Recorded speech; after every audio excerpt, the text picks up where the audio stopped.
Mimi kama mama yoyote ndani ya boma anahitaji usalama.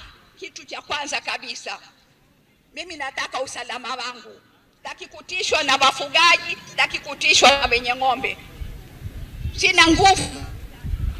Nataka kutoa onyo kwa mtu yeyote ambaye anatoa utovu wa usalama ama kutishia maisha yote ama mali ya mwingine kwamba itakoma, kwa sababu usazazi zetu za usalama ziko gangari na zitachukua itachukua hatua wakati wote ambapo unahitajika. Tuna mpangilio wa kutenga maeneo ya wakulima na maeneo ya wafugaji.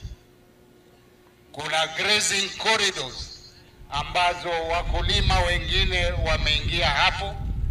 Kwa hivyo tukiwa na county commissioner na security team tutatembelea na tutamark yale maeneo, na ikiwa kuna mkulima hapo itabidi aondoke.